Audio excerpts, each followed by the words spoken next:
What happens when you walk in the shadow of a giant of faith, but your eyes are constantly distracted by the glitter of the earthly world? This is the chronicle of Lot, a man whose name remains etched in history not only for the cities he saw burned but for the choices that shaped the destiny of entire nations. Lot was born in an era when the stars seemed to tell stories of ancient dreams and promises in the vibrant city of Ur of the Chaldeans, a pulsating place filled with life, commerce, and ancestral mysteries. However, the light of his childhood was prematurely dimmed by an unexpected shadow, the death of his father, Haran. Left orphaned and without direction in a vast, unpredictable world, Lot found his path alongside his uncle, Abraham. Abraham, a man of unshakable faith, took Lot in as his own son, guiding him not just with words, but with actions that would deeply mark the young man. Lot grew up listening to the stories of his lineage and a God who called men to something greater than their own lives. He followed Abraham from the familiar lands of Ur to Haran, and eventually into the complete unknown, learning at every step what it meant to trust in something larger than what his eyes could see. But while Abraham lived between the visible and the invisible, the present and the promise, Lot began to forge his own character under the weight of responsibility and a growing curiosity for the world around him. Today, on It Bible Says It, we will follow Lot from his departure from his ancestral lands to the moment his feet stopped before the greenest plains he had ever imagined, unaware that this paradise would become his greatest trial. Join us as we explore the life of a man who reminds us of both human fragility and divine perseverance. Subscribe and hit the bell, because we are about to enter the gates of Sodom. Lot's journey was more than a simple change of scenery, it was a school of faith in motion. After leaving Ur of the Chaldeans, the caravan settled temporarily in Haran, a vibrant hub of commerce where Lot began to learn the first lessons of patience and experience. As he wandered through colorful markets and heard the sounds of global trade, Lot watched his uncle with deep curiosity. Abraham seemed to inhabit two worlds at once, the visible and the invisible, driven by a divine call that Haran simply could not fulfill. Though Lot was no longer a child who followed without question, he still struggled to fully grasp the radical faith that pushed them toward the unknown. Finally, the sun rose over a new horizon as they entered Canaan, the land God had promised. To Lot, this landscape was a dream realized, rolling hills and vast fields that seemed to stretch into eternity. It was here that divine blessings shifted from abstract words into tangible riches. Both Abraham and Lot prospered immensely, their flocks grew, their servants multiplied, and their tents spread across the territory, signaling the start of an era of unprecedented abundance. However, this prosperity brought an unexpected and bitter challenge. The lands that once seemed infinite now felt cramped under the weight of such success. Daily friction soon turned into open conflict as Abraham's herdsmen and Lot's herdsmen began to argue violently over access to water and grazing land. For the first time, Lot felt the heavy weight of leadership. Family peace was at stake because of the very abundance they had sought. What Lot did not yet realize was that the solution to this conflict, proposed by his own uncle, would set him on a path of danger that would test every fiber of his being. Faced with the growing friction between their herdsmen, Abraham, acting with his trademark wisdom and generosity, called Lot for a crucial conversation under the shade of a great tree.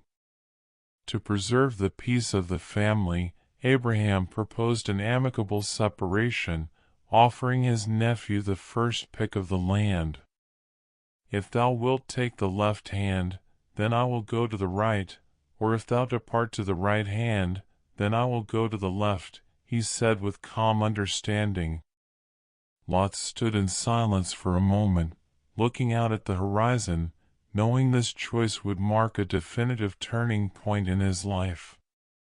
As he looked up, his eyes were drawn to the plains of the Jordan, lush, green, and fertile, like a paradise stretching all the way to the gates of Sodom. It was a land that promised immediate wealth and tranquility, a sight he simply could not ignore. With a heart full of expectations but no inkling of the spiritual consequences, Lot chose the plains. He departed with his family and his flocks, while Abraham's gaze followed him from a distance. The Jordan plains were everything Lot had imagined, vibrant green fields promising abundant harvests and endless pastures for his rabbanos, with crystal-clear rivers reflecting the sky like a divine blessing. Lot pitched his tents near the cities of the region, Sodom and Gomorrah, wealthy, bustling hubs filled with opulence and decadence. However, the glitter of these cities hid a dark and unsettling reality. It didn't take long for Lot to realize that the men of Sodom were notorious for their profound corruption and the injustices they committed without the slightest scruple. Yet, driven by the comfort and the promise of stability that the land offered, Lot decided to stay. He tried to remain untouched by the surrounding chaos, attempting to keep his family's integrity intact in the midst of a city defined by its darkness. But living so close to Sodom required a caution that was increasingly difficult to maintain. He had no way of knowing that his choice of the easy and prosperous path was actually the beginning of a journey into extreme danger that would test his faith and his life. Time passed, and the tranquility of the Jordan plains was eventually shattered by a sound Lot never expected to hear, the roar of battle. For powerful kings had joined forces to wage war against Sodom, Gomorrah, and several other cities in the region. The conflict spread like wildfire, dragging everything and everyone into its path. Lot, along with his family and all his hard-earned possessions, was caught in the whirlwind of this war, unable to escape the reach of the invaders. In a matter of moments, the man who had sought prosperity found himself a prisoner, being led away into captivity alongside the spoils of battle. The news of Lot's capture traveled fast and soon reached the ears of Abraham. When he learned his nephew was in grave danger, he did not hesitate for a single second. Abraham gathered a group of loyal men, armed not just with swords, but with an unwavering courage. While no one expected such a small force to stand a chance against powerful kings, Abraham didn't rely on numbers. He knew that God was with him and that faith was his most powerful weapon. The counterattack led by Abraham took place at night, using the darkness as a cloak for their movements. It was a swift, unexpected strike that left the kings, who had believed themselves invincible, completely defeated. Lot, his family, and his possessions were all set free. Abraham had successfully rescued the nephew he loved so much, a moment of immense relief in the midst of a series of difficult decisions. However, as Lot looked back toward his lands, his eyes told a story of a lesson not yet fully learned. Despite experiencing firsthand how fragile and dangerous his chosen home really was, he returned once again to settle near Sodom, as if something still held him captive there. Perhaps it was the promise of comfort or the security the land still seemed to represent, but he chose to go back. He was moving back toward a city that was already under the shadow of a much greater judgment. One night, As the silence of the stars draped over the plains of Sodom, two mysterious visitors arrived at the city's entrance. They appeared like ordinary travelers, yet there was something in their presence that seemed to disturb the very air around them. Lot was sitting by the gate, a habit he kept while observing the movement and faces of the city. Upon seeing them, he rose immediately, acting with an instinctive gesture of hospitality that had become a rare sight in the cold streets of Sodom. He approached them and insisted they seek refuge in his home. "Come, stay with me tonight," he urged, speaking as if he were trying to shield them from a danger he knew was inevitable. Though the men initially refused, Lot persisted, almost pleading until they finally accepted his invitation. But the peace of his household was short-lived. A rising roar of footsteps, voices, and shouts soon echoed through the streets. Men from every corner of the city began to surround Lot's house, demanding that he hand over his visitors. Their dark and threatening intentions were unmistakably clear. Lot stepped outside, trying desperately to calm the frenzy and pleading for the safety of his guests. "Do not do this evil," he cried, but his words were useless against the surging crowd. In that moment of peak tension, the visitors revealed a power Lot could never have imagined. With a single gesture, they struck the men in the crowd with blindness, leaving them fumbling in the dark, unable to even find the door to the house. As chaos reigned outside, the visitors turned to Lot with a gravity that chilled the air. "Gather your family," they commanded, "for this city is about to be destroyed." The warning was sharp and urgent, but Lot felt the crushing weight of his life's work and his many possessions starting to pull at his shoulders. The end was near, and there was no more time for hesitation. The first rays of the sun were just beginning to touch the horizon when the visitors pressured Lot with an unmistakable sense of urgency. "Take your family and get out of here, now."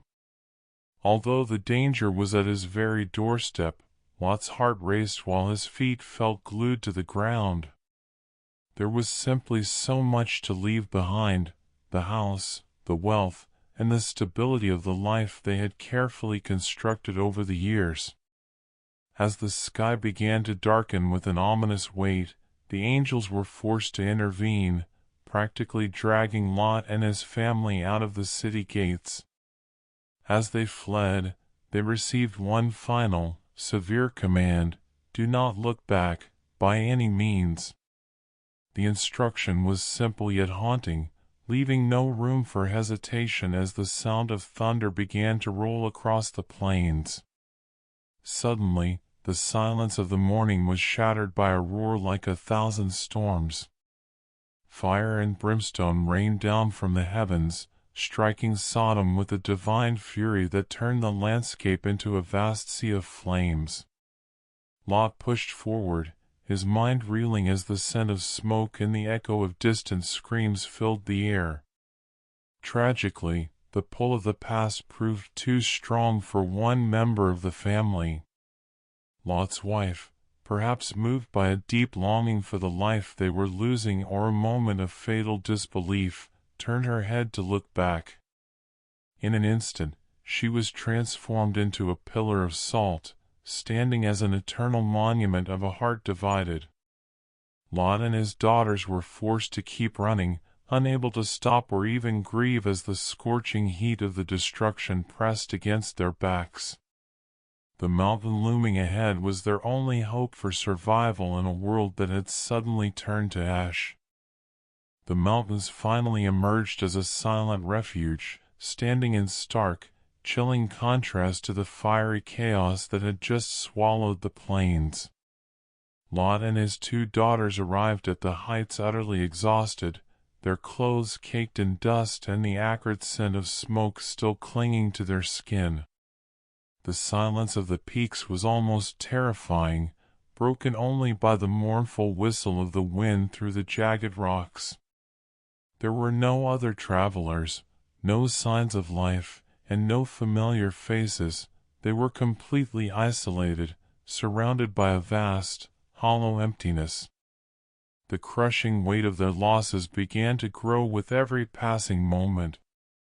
Lot stood with his eyes fixed on the distant, hazy horizon, struggling with the agonizing pain of losing his wife and the land he had once called home. His young daughters looked to him for a glimmer of hope or a word of comfort, but all they saw was an old man drained of his strength, his spirit seemingly broken by the magnitude of the catastrophe. The air itself felt heavy with abandonment, as if the entire world had shrunk down to this one desolate piece of earth. As the days turned into weeks, the isolation began to weigh on the sisters in a different way. The destruction of Sodom and Gomorrah had erased everything they had ever known, their friends, their community, and their sense of security. A dark and desperate fear began to take root. They believed they were the only survivors left on the planet and that their family line was about to reach a dead end in this mountain tomb. In the silence of those freezing nights, a bold and distorted plan began to form between the sisters. Convinced that no one else remained in the world, they decided to take a path that would change the destiny of their lineage forever. The two sisters, gripped by the chilling silence of the mountains and convinced that the fire of Sodom had wiped every other living soul from the face of the earth, felt a desperate burden. They believed that unless they acted, their father's name and lineage would vanish forever into the dust of the wilderness. Driven by fear, loneliness, and a distorted sense of duty, they devised a plan in the shadows of their cave, a choice that would echo through the history of the Middle East for centuries. Using the wine stored among the few provisions they had rescued from the valley, they caused Lot to drink until he was intoxicated, night after night. Lot, physically exhausted and emotionally drained by his immense grief, was entirely unaware of the events unfolding around him in that isolated refuge. The daughters, overcome by a desperation that clouded their judgment, truly believed they were doing what was necessary for survival in a world they thought was empty. The result of those dark nights in the mountains was the birth of two sons, each the beginning of a powerful and distinct people. The firstborn was named Moab, who became the forefather of the Moabite nation. The second was named Ben-Ami, the father of the Ammonites. These two nations, while born from a desperate attempt at continuity, would grow to have a long and turbulent history marked by tension and conflict with the descendants of Abraham. Lot, now a man carrying the heavy weight of both his past and his present, seemed to retreat into a profound and permanent silence. His life had become a complex mosaic of choices, some made by his own hand, others forced upon him by the crushing weight of circumstance. He was left with only the barren mountains and the unexpected descendants who would carry his bloodline into a future he never could have envisioned. The days in the mountains grew long and profoundly silent, as if time itself had come to a standstill for the aging Lot. He lived perpetually surrounded by memories that refused to fade. The haunting, orange glow of the flames that devoured Sodom still burned vividly in his mind, merging painfully with the image of his wife, who remained a permanent part of the landscape as a cold, motionless pillar of salt. Every step he took across the rugged terrain and every glance he cast toward the desolate horizon carried the crushing weight of the choices that had led him to this isolated refuge. As his grandsons, Moab and Ben-Ami, began to grow and play, Lot caught a glimpse of a new kind of continuity, a future that had seemed entirely impossible during those horrific nights of destruction. Yet, even with the presence of new life, the atmosphere surrounding Lot remained heavy and almost palpable with sorrow. He looked at the young boys and felt a dark, lingering premonition of the new conflicts and immense challenges their descendants would one day face, all shaped by the complexity of their origins and the shadow of the past. Now an old and lonely man, Lot became a silent, brooding figure, a living reflection of everything he had lost and the tortuous, winding paths his life had taken. The nations that would eventually rise from his bloodline, the Moabites and the Ammonites, would carry a destiny marked by the unique complexity of their beginning and their ongoing contrast with the descendants of Abraham. His story was no longer about the lush plains he once coveted, but about the enduring consequences of a heart that tried to balance the promises of God with the attractions of a world that was always destined to fade. The story of Lot is not simply a historical account of cities consumed by fire, it stands as a powerful, enduring reminder of the weight behind the paths we choose in life. Lot began his journey under the spiritual care of Abraham, guided by a divine promise that was far greater than anything he could fully comprehend at the time. However, along the way, his personal decisions led him in unexpected directions, bringing challenges that tested his faith and his resilience at every turn. His choice of the fertile plains of the Jordan, driven by what appeared to be immediate prosperity and security, ultimately led him into a land defined by corruption and extreme danger. This serves as a vital lesson for us today. The choices we make, often driven by what seems attractive or easy, can lead us to the most difficult of places. Despite his failures, Lot's life also teaches us about human fragility and the relentless nature of divine perseverance. Even in the deepest darkness of Sodom, where evil seemed to consume everything, God reached out to Lot and sent angels to rescue him. This reminds us that no matter how far we may wander, there is always the possibility of a return and a new beginning, even if the road back is paved with significant loss and sacrifice. Furthermore, Lot's story offers a stark warning about the danger of looking back. His wife, transformed into a pillar of salt, symbolizes how an excessive attachment to what we leave behind, or a heart filled with regret and longing for the past, can paralyze us. While the unknown may be frightening, the future demands that we move forward. Ultimately, Lot is a reflection of the universal human struggle, a journey of highs and lows, failures, and moments of courage. His life remains a beacon for anyone navigating the winding, often treacherous roads of life. If you were moved by the story of Lot and want to continue following these journeys of faith and overcoming, please like this video and share it with your loved ones. Don't forget to subscribe to It Bible Says It so you never miss our new content. Together, let's keep exploring the most powerful lessons of the Bible.